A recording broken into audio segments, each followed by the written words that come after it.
Hello, everyone, and welcome to the Wild Path Conversations, a new interview series helping you discover the people, ideas, and careers shaping the future of the outdoors. Throughout these conversations, we'll be speaking with leaders, professionals, and change makers from across the sector to share insights and inspiration for your own career journey. And today, I'm joined by Robbie Lockie, a campaigner, media creator, and co-founder of Plant-Based News and Food Facts. And through these platforms, he empowers individuals, organizations, and policymakers with reliable science-backed information on nutrition, sustainability, and food ethics. Robbie, thank you so much for taking the time to speak with us today. Oh, my pleasure. Great to be here. Thanks for the invite. Lovely. And so let's start at the beginning. Your career has spanned media, activism, and sort of entrepreneurship. So what first drew you into that space, and how did those experiences sort of shape the early days of plant-based news and food facts? Well, yeah, so going back 26 years, I've lost track. I arrived in the UK from Zimbabwe, Africa, where I grew up. I was just 19. It was 1999. And I didn't have a lot in my tool belt, as it were, with regards to qualifications. I hadn't been to university. I just finished high school. And I'd spent a few years in the capital, Harare, where I'd been learning web design and working for a small web design agency in 1999. But at that time, and I remember being interviewed by a newspaper, that I believe the internet would become a phenomenal and powerful tool to connect people across the world, but also allow human beings to communicate with each other in ways we could never even imagine. And I wish I'd kept that newspaper clipping. It's a little snip of an interview from 1999. I wish I put it up somewhere, because for me, that kind of symbolized a lot of the work that I've done and the things I've been involved in. I do consider myself a bit of a futurist as well. I always feel I'm an early adopter when it comes to technology. I'm using things long before 2, 3, 4, 5 years before they hit the mainstream, mostly because I love novel technology and I love to experiment and play around with new things. And so in my early days, it was websites and user experience design. Came to the UK in 1999, as I said, and started working in digital agencies, and eventually found myself sort of working client side, and I worked for orgs and brands like Jamie Oliver, Getty Images, and a lot of other sort of quite established British brands for digital comms and digital communications. But I was generally very frustrated with the fact that, we're living in this very hyper-materialistic capitalist world, which doesn't favor people nor planet.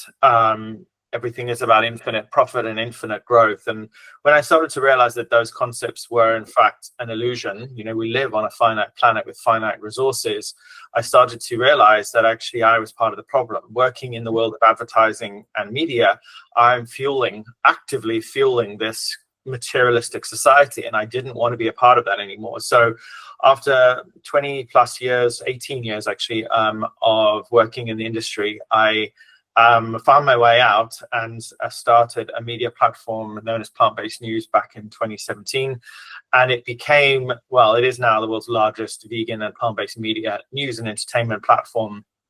Very established, very proud of what we created. But amongst that work and amongst the sort of advocating for a more plant-forward food system, health, education, nutrition, entertainment, I began to see how much misinformation was being spread on social media through self-proclaimed health influencers, but also in the mainstream media as well. I noticed more and more articles cropping up that were essentially sort of laced with misleading information about food and nutrition, and became increasingly angry about it. And so at the end of 2023, after sort of 9 years of running Plant-Based News, I stepped back and launched the Freedom Food Alliance, which is the nonprofit that owns foodfacts.org. And we set about on a task of fighting back what feels like and what currently is a tsunami of misinformation. And the World Economic Forum has actually said misinformation is the top global threat to humanity above extreme weather. And the reason that is because it actually delays the necessary behavior we need to make as a species and a society to take us in a direction which will, essentially mitigate some of the climate crisis, the incoming climate crisis and climate breakdown, but also to deal with the huge amounts of public health problems that we have today caused by lifestyle, which is mostly what people eat, and of course our sedentary lifestyle as well. And so foodfacts.org was born just over a year ago. And we spent the last year and a half kind of, developing our methods, fact checking individuals. And yeah, it's just been quite an interesting, a little challenging, because it feels like, fighting misinformation. It feels, I always love my analogies, but imagine a bath is filling with sand and all you've got to empty it is a teaspoon. That's how it's really, really challenging. But ultimately, at the end of the day, we are getting traction. The website had 8,000 unique visitors in the last 30 days, and it's been consistently getting higher and higher. Actually, over the weekend, we had 9,000 visitors in one day. I need to look at why and who that was, but that was exciting. So it's a little bit time-consuming at first to get traction in anything, but it's all about consistency. If you regularly show up and build that thing, create that thing, people will come. For context of plant-based news, by the end of the third year, the website was getting 1 million unique visitors a month. And so, we turned up every day, wrote news, created content every day, and the traffic came. The media landscape has changed a lot over the last few years. Now with chatbots and AI, it's really changing the game. But the key when it comes to advocacy and activism is to innovate and to always be on guard for new things and new opportunities. Because at the end of the day, I don't care how people get these messages, if they get it through ChatGPT or through Grok, as long as the information that people are receiving is accurate and not misleading, then we've done our jobs. But yeah, it's been a very interesting last 12, 24 months. It's a big change from the sort of media treadmill of plant-based news, and now I'm kind of dealing with a global issue. And funding is a big challenge, because obviously, like, misinformation is not a very sexy subject, and so getting people to support us has been tough. But we're still going almost 2 years later, and we've got a cohort of people, the public, who are funding some of our costs and stuff. So yeah, it's been a really great experience. Oh, amazing. And you touched on it there a little bit, but in terms of building these movements that blend media, sustainability, community, what have been those biggest challenges to sort of get that off the ground, and sort of what surprised you there the most? Yeah, it's a good question. So community is always a key ingredient in the formula I use to build media platforms, because when you start, you don't really have much to begin with. And so the key really is to bring together like-minded people. And so part of my process has always been to go out into the world and connect with people who are doing what we do, but within their daily life and within the work that they do. And so our focus really has been to build reciprocity and community in a space where we have dietitians, registered nutritionists, food scientists, CEOs of food companies, who are all actively speaking out against misinformation in the food system and talking about it, but obviously through different lenses and for different reasons. And so that, for me, is the key secret to building a media platform. You've got to build community around you. So, because obviously that creates longevity. The surprising parts of it is I'm just amazed at how many people are interested in this subject. And whenever we put an ad out for a volunteer, I must get 200 applications. Whenever I talk about some of these key issues on LinkedIn, I'm getting thousands and thousands of people reached on the posts. When I discuss it on LinkedIn in the comment sections, we attract all kinds of people from other sides of the conversation, so people who don't necessarily agree with us, and it can get quite heated. But generally speaking, I think it's something I really enjoy. And then I suppose looking to the challenges that you're dealing with, and looking at misinformation and transparency within the food ecosystem. As you say, it's become a very hot topic. But what are those big myths that you see sort of shaping the public conversations around food and health and sustainability? Right. Oh gosh, there's so many. If we start with the sustainability stuff, let's talk about one of the most important ones, which is the local meat myth. There's this idea that if you buy your animal products from a local source, that means that they will automatically be more greener, and that could be further from the truth. Transport only makes up 1% of the emissions when it comes to meat. So whether your meat comes from your neighbor next door, or whether it comes from Brazil, the transport is actually a very small part of the emissions. Obviously, it depends on how it's transported. If it's airline, obviously it's much more. It's not as green as it is if it comes over the sea by ship. But I think people in their minds think, oh, if I buy something from a local provider, then it's going to maybe much greener. There'll be less emissions. It's not at all. Bovines, for example, the cows, they produce huge amounts of methane, nitrous oxide, carbon dioxide in their farts and breath and burps, and this gas floats up into the atmosphere, and so some of them are 25 times more potent at keeping the heat inside our planet. And so when you look at the number of animals, we kill billions and billions of animals every year for food, many of them cows. If we look at the biomass of our planet today, less than 4% of all the biomass on Earth are wild animals. The rest are humans and farmed animals. And so what we've done is we've essentially turned planet Earth into a giant factory farm. Because you look in places like North America and here in Europe, in the US, 99% of all meat consumed is factory farmed meat. And in the UK, it's around 80%. And so, industry has done a real good job at painting this picture that meat consumption is a natural part of the human diet that we must continue to consume in, whilst obscuring the reality of what industry is doing to nature. We all care about nature. We live in it. We want to take our children to swim in rivers. We want to take our kids for hikes up mountains. But when nature is being destroyed at an unprecedented rate because of industry, dairy farms with effluent runoff, poisoning rivers, causing algae blooms, killing all the fish. Here in the UK, we have the Wye Valley, which is this beautiful valley in Gloucestershire.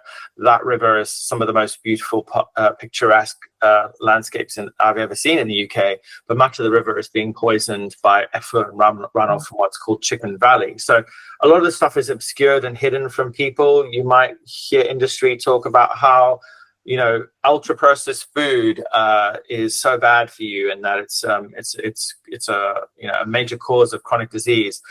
And again, the nuance is lost in these statements, because I think we as people, we go about our day, and the information that comes to us often comes in sound bites, headlines and articles, or quotes in newspapers, or a comment that got 10,000 likes on social media. The nuance is completely lost. And when it comes to ultra processed food, a lot of the time the target is plant-based food, plant-based burgers, plant-based milks, plant-based products, because industry has been very clever at essentially hijacking the conversation around ultra processed food, and sort of creating this perception in the mind of the customer or the consumer that vegan equals ultra processed equals bad. But this is not the truth at all, because brown bread is ultra processed food and it's very good for you. Rice is put through a process, it's processed food. Every food that we consume, that we pick up at the supermarket, has some level of processing in it. So it's not the processing that's the problem, it's the additives. It's how food is being made. How much salt does it, added salt, how much added sugar? Are there artificial colors, preservatives? Are there gums that some people suggest may harm or disrupt our gut microbiome?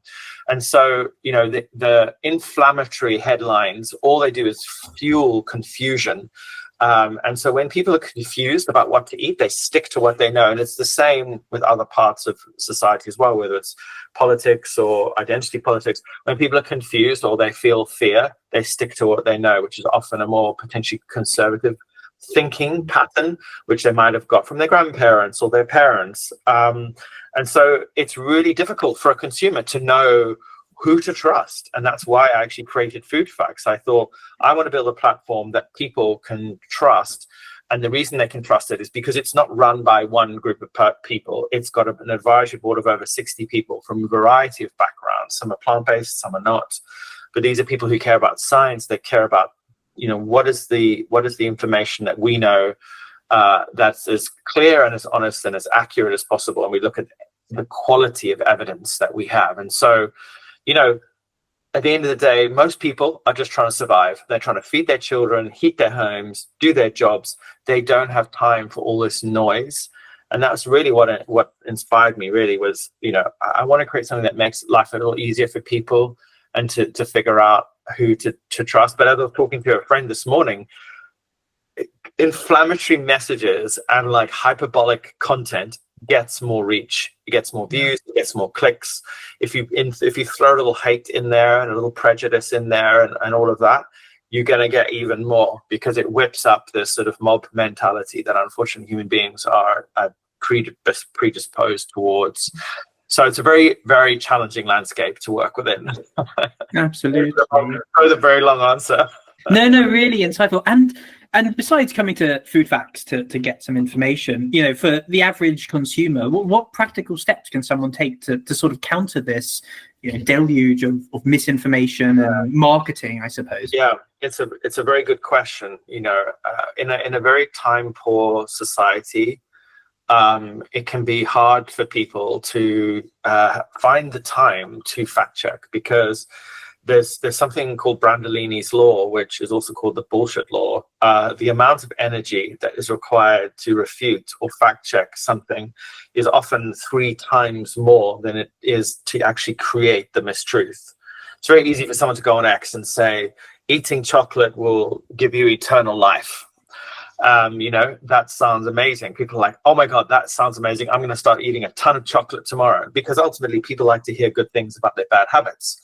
But there is nuance in that. Eating, you know, a dark chocolate, a few pieces of dark chocolate every day. There are lots of studies to suggest it's healthful, you know, but not sugar that's packed with, not chocolate that's packed with sugar. So fact checking is something that I think everyone needs to learn. We've got articles on it on the website. There are lots of red flags. You know, often when people speak in absolutes, you know, this food is toxic, never eat it. You know, and everyone does it. You know, whoever you sit on the nutritional spectrum, you'll find extremist commentary, and I think, you know, nuance is important, but it also comes down to one of the most important things, which is the quality of evidence. It's understanding what does evidence actually mean when someone makes a claim about something. Learning to just differentiate between an anecdote, which is, oh, my grandma lived to 100 and she smoked every day. That's an anecdote. But when you look at the meta-analyses, so meta-analyses are often like a large group of people over a long time, lots of different studies, when they analyze all those together. Smoking kills. It causes cancer. It will quite likely give you lung cancer or all sorts of other hideous diseases. And so that's what the overarching science will say, and that's where good evidence comes from. You know, as you go up what's called the pyramid of evidence, you have a meta-analysis at the top and the anecdotal evidence at the bottom. Anecdotal evidence is still evidence. What is it about your grandma that allowed her to live to 100 and smoked every day and she didn't develop cancer? That's fascinating. So it's not something to be like, oh, well, you're a liar and I don't believe you. The human body is a phenomenal piece of, like, you know, I was going to say like biotechnology. We are in a way, but like created by nature, aren't we? And there's so many humans that are often outliers when it comes to disease, when it comes to viral outbreaks. You know, in COVID times, there were people who were actually immune, and we don't know why. Gosh, so interesting. And then shifting gears slightly, Robbie, so for those people who are listening to this, who are interested in, you know, building career and sustainability or communications, yeah, what skills, mindsets, you know, do you think are actually most valuable, you know, for someone who wants to get into that space? Yeah, I would say the number one skill today is to learn AI, is to learn how to use it and use it to maximize your abilities, whether it's content creation, whether it's research. You know, I think if you're going to step into a job today, you need to know how to use generative AI, and not just use it in a vague kind of like rough prompt way. You need to learn how to prompt engineer, and it's not as scary as it sounds. There are a myriad of free resources all over the place now teaching people how to use it. You will be left behind if you're getting into the job market now and you do not know how to use generative AI. And I'm sure in the sustainability space, you've heard people say, oh, but you know, AI uses a lot of water. It's very unenvironmentally friendly. And I'm going to say, when people say that to you, AI uses a lot of water, you need to ask them a question. Compared to what? Compared to what? If you use a single ChatGPT query, I think it uses about a tablespoon of water. for one query. It depends on the length of the query. There's obviously a lot of nuance there. If you drink a single glass of dairy milk, a liter of dairy milk, that requires 1,000 liters of fresh water to produce that single liter of dairy milk, which many people can consume in a single day.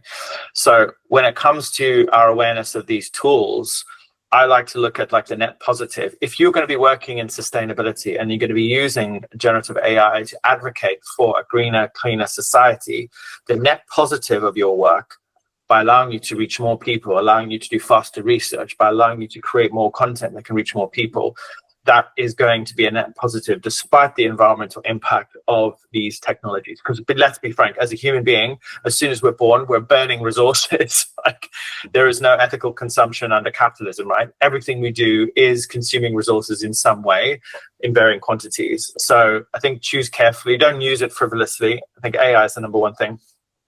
Then I would say also, community. I think if you are interested in a specific sector, get on LinkedIn and find out who are the top 100 people in that space. Follow them, follow their posts, engage with them, talk with them, learn from them. That for me has been a core part of what I've ever done, and that's been my process. If I wanted to get into misinformation 2 years ago, I started following everyone who worked in that space, listening to them, hearing how they spoke, watching their talks, hearing them on podcasts, immersing myself in that world. And then I began to speak the language, fake it till you become it. So, I don't know how comfortable I am with faking it, but at the end of the day, I think immersion is a key part of like finding your way into a specific industry. And I think also, study, know your data, know your facts, and also be willing to admit when you don't know. We don't want to be suffering the Dunning-Kruger effect where, a little bit of information and suddenly we're behaving like we're experts. I say all the time when people ask me questions around nutrition, I know a lot about nutrition from many years of study, but also interviewing thousands of people on that subject. But I'm not an expert in nutrition because I'm not formally trained. And so I can't speak with authority, despite the fact that many people who are not experts speak with authority and often spread a lot of, nutrition and food misinformation. So yeah, hopefully some of that's helpful. I mean, technology is a big one for me, and it can be a bit scary for a lot of people because it's such an unknown. But honestly, like generative AI tools, once you get the hang of them, and more importantly, if you are going to use them, fact check yourself. Always make sure that you're going through what you've written and double checking it, because you can have some embarrassing things happen. I wrote an article about a government report, and I did not do the usual checks that I did. I rushed it because I was in a hurry, and I put it out, and it was littered with hallucinations, which is incredibly embarrassing. And I've learned my lesson. I'm like, do not just trust the first thing that you get out of a generative tool, because it can result in you potentially getting fired if you haven't checked. So check and check again. And there are amazing tools like consensus.ai and Perplexity that are much less likely to hallucinate. But still, if you're going to be creating research or providing publicly facing content for your NGO or your organization, please always get another person to run through it and just check it for any errors. Absolutely. I think we've all been guilty of trusting the first thing it says, and it's come back to bite us a little bit when you've read it through or shared it with someone who queries it a little bit. Yeah. And Robbie, sort of finally, when you're not busy building platforms, tackling misinformation, where do you find your own connection to the outdoors? Walks and hikes. Every spring I go to Great Malvern in Gloucestershire, walk across the ridge there. But any chance I can get to get in the car and go for a nice nature walk, I absolutely do. Forest bathing, as they call it. Yes. Love that. Just being, having time with the trees and walking down forest paths and climbing hills and mountains. It's difficult when one lives in London. London can become a little bit like a black hole. Escaping the vortex and the gravitational pull of the city is difficult at times. If you spend a lot of time at home in London, you can sometimes feel like it's difficult to leave. Maybe that's just me, because you're all guilty. Get caught in your patterns, don't you? And so, prioritizing time outside should be a non-negotiable for all of us. because we spend far too much time in front of screens where our eyes are being overly stimulated. I genuinely think that many of us, from a sort of emotion perspective, from a dopamine receptor perspective, are completely being burnt out on a regular basis because we're spending 8, 9, 10, 12 hours. You know, we might spend 8 hours in front of a screen working, but then we might go to sit in front of the telly for another 3, 4 hours. So we're spending huge amounts of time in front of technology that our eyes have not really evolved to be in front of. So yeah, get yourself some blue light glasses to protect. I should be wearing them. But yeah, outside nature, swimming, cycling, walking and hiking is absolutely key, and also spending time with animals as well. You know, going to animal sanctuaries. There's many around the UK where you can go and, you know, commune with some lovely, you know, farmed animals. But yeah, that's a big part of my life. Absolutely. I just spent a few days last week with a group of alpacas, so I can attest to the healing nature of hanging out with, you know, some very fluffy looking creatures. Yeah, no, I love them. Yeah, animals, I just feel very healing, and spending time with them is great. And then obviously in my free time as well, I also create vegan advocacy content as well on social media and connect with people on that respect. You know, I'm not a screaming on a street corner type person. I'm very much like trying to connect with people's hearts. Everyone I know loves animals. You know, I think most people do, unless you're a psychopath, which there are psychopaths out there who hate animals and people. But if you're not one of those people, I think you love animals, and like those are the people I want to talk to and try and sort of, you know, connect with them on a heart level and try and sort of help them see how precious animals are.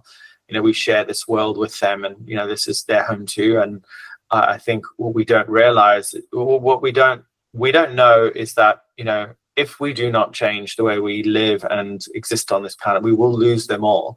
Not the farmed animals, obviously, because, you know, we are, you know, there's a financial incentive there, but the 4% left of biomass on this planet, the wild animals that we share with this world, that they are, you know, that like, they're in danger. They're in huge danger, with many of them on the endangered species list, predominantly because of industrialized animal agriculture, with, you know, habitats being destroyed at unprecedented levels as human society and cities expand and grow. Yeah, I just hope to see a world where we can see more rewilding and more protection of nature. Absolutely. Robbie, listen, thank you so much for speaking with us today. You know, it's been incredibly insightful, really interesting to hear about your journey and the lessons you've learned along the way. And if you'd like to follow Robbie's work, please head to foodfacts.org and to his website, robbielockie.com. And if you want to discover more outdoor sustainability, communications related careers, make sure you subscribe to The Wild Path at teamwildpath.com. And thank you all for watching, and see you next time.